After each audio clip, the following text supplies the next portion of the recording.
Hi, my beautiful people. Welcome back to my channel. If you are just joining me for the first time, you are most welcome. This is all about being informed, inspired, and motivated simply by Boino. My name is Boino, and this is my channel. You are most welcome.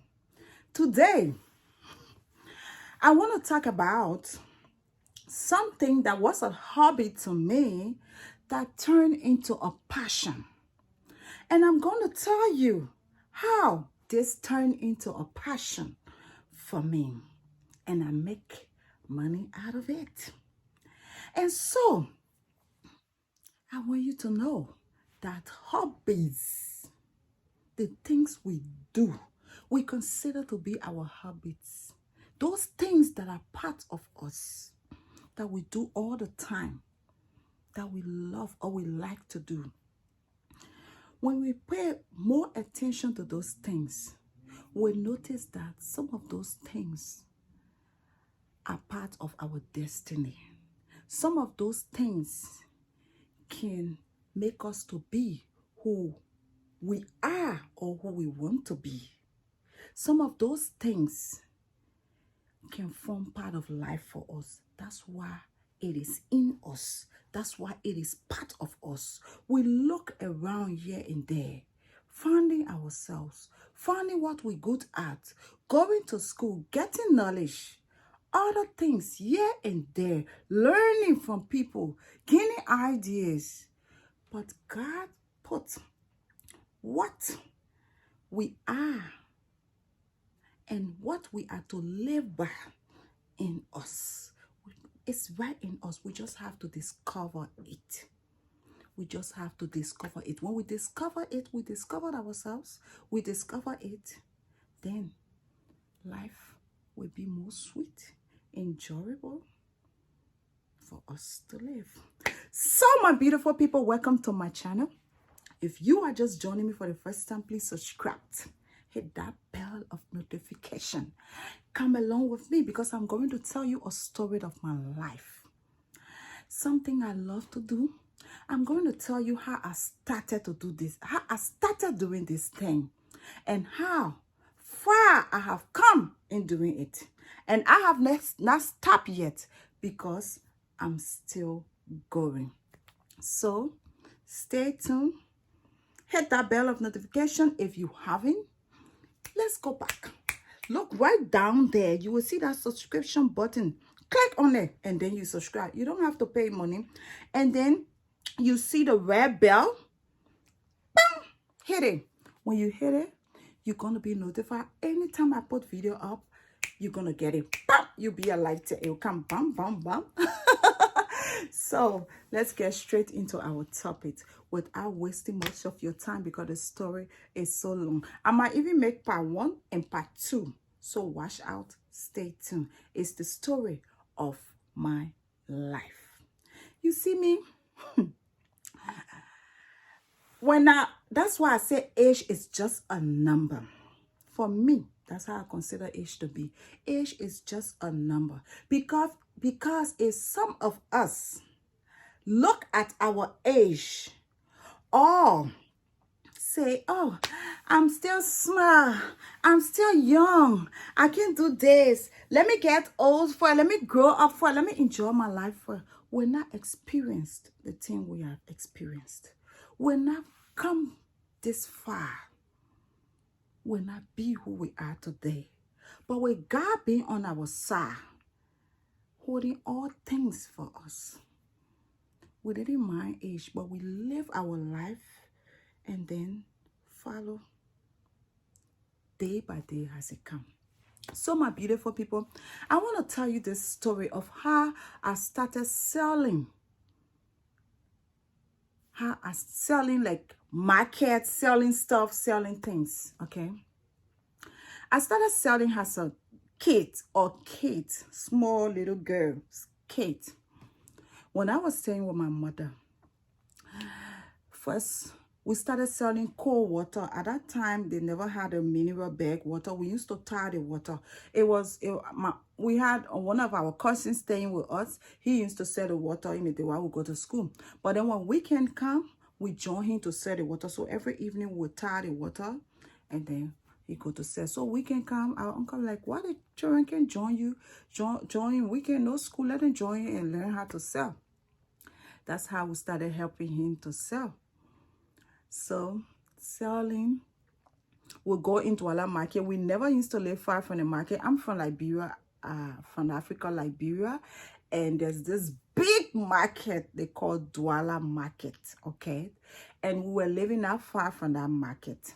So weekend, when school is off, we'll go to sell. So our mom gave a little pan, we put the water in it. We never had cooler at that time. We put the water in it because the more they see the water on your hair, it is attractive. People call you to buy your water. So we put the water there and then we go to sell.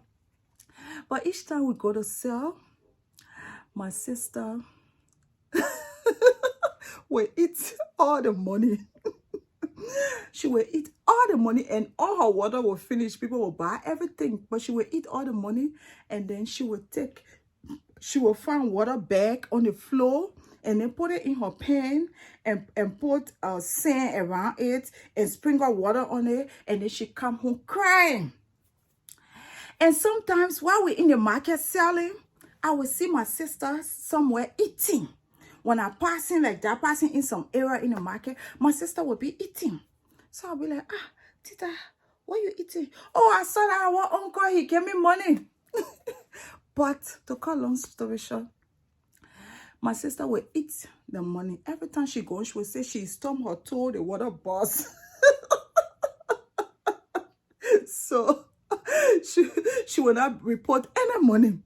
But I will always come home with money. Sometimes I will go 2-3 rounds before my sister even come back home to report how she felt, all the water burst. So she used to do that all the time. Till our mom say, okay, you know what? You forget about selling.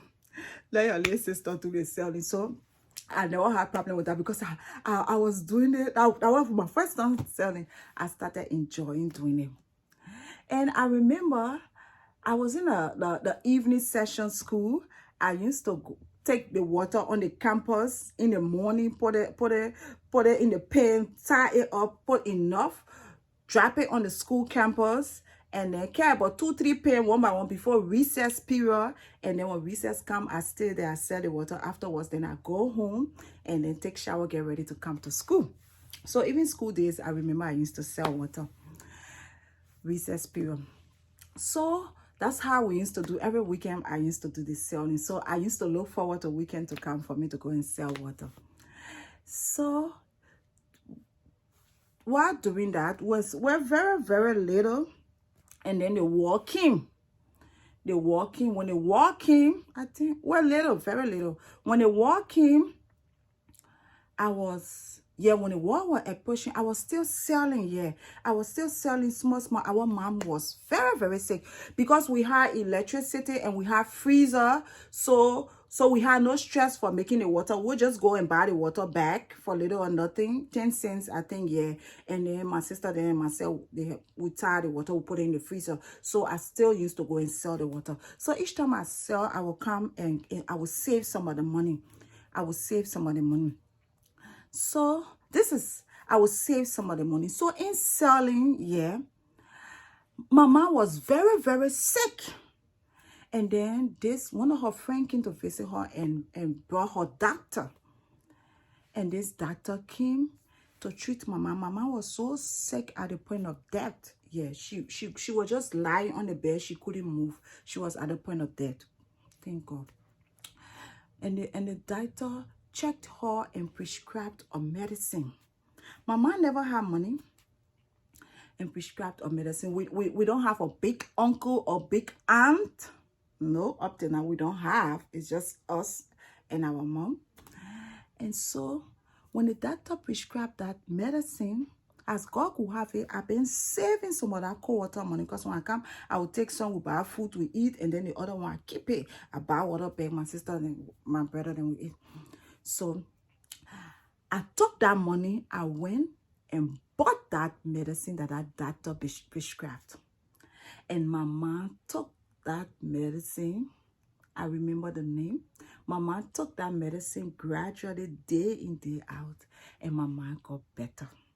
She didn't go to hospital. It was that medicine that the doctor prescribed for her. And she got well. She got back on her feet. So selling as a little girl, I wasn't even 10 years at that time, but I was able to save my mom's life from selling. And so the war came, the war passed. There was this other war that came. It was the octopus. Yeah, the octopus. The octopus was, they called it octopus war. It was October. It came around October. Yeah, I remember that war. When it came, we were displaced to our dad's house, and then our mom was somewhere else because our mom is a single mom. So we managed to go to where our mom was.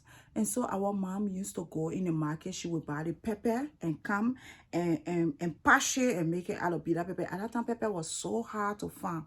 So she would bring it and then tie it. It used to be 50 cents. Yeah. So she would tie it and then I would carry it around here. I think my sister and myself used to sell. Yeah, but my sister was really not good at selling. I think she did it 1 or 2 days, and then my mom told her, oh, sit down. Because I would go, and then I would come back with result. But when my sister go with those things, she would come back with that. At that time, it was not cold water, so nobody would buy. So, and then small things that my mom had in the house, when she ran away, she decided to package it, and then we decided to sell it. So I used to go around, move from area to area, places to places, selling. I used to be like, 50 cents my bitter pepper, 50 cents, 50 cents my bitter pepper. I would pass, by the time I would finish passing around some area, and then all my pepper will finish. I would go home. I would go, mama would be so happy. To the extent that when I was sleeping, I would be dreaming, selling. 50 cents my bitter pepper, mama would wake me up. Get up, you're not selling. And I used to like wake up in the morning to like ready, prepare to go sell. It was my life. I used to be so excited. I used to be so happy. I used to like look forward to it. Yeah. So to the extent that people know me. So that was my name. People used to call me in the area. 50 cents my bitter. People used to call me my bitter pepper. My bitter pepper come. Some people, before they eat their food in the morning, they will wait for me to come and pass to buy pepper from me. So they knew me. So I had customers because there was certain area. The moment I pass around those areas, all my pepper finished. So I had customers. So there came a time when I do that, and then if I have few left, I had this, my stepmom, she used to sew in the market here. I would go and sit by her while she doing her tailoring. And then I put my pepper down, and then people will come and buy. So when I finish, I will run back home and go and bring some more and come back. And then people will buy. So when people come to buy, they will say, oh, you got salt, you got cube, you got onion. So then I will go home to my mom and say, oh, where I can sit to my stepmom place, the people always ask me if I have salt, if I have pepper and things. I think if I put it there without bitter pepper, I think people will start to buy more things from me. Yeah, more people will start to come to me. Then that way I don't have to go be passing all around. I can just remain right in a particular spot, and people will know about me and then come to buy most of their things that they want. My mom said, okay. From the money I sell where she start to buy onion, cube, small stuff. She added it, she gave to me. She gave it to me, I bought it, and then I fixed it. Mama trusts me so much. I put it in. And then I will sell at the end of the day. I carry the money to her. And then I would take her money to buy goods that I shut off, things that I finished, and then I give her the other money. So that's how we survived through that war when we were displaced at our uncle's place.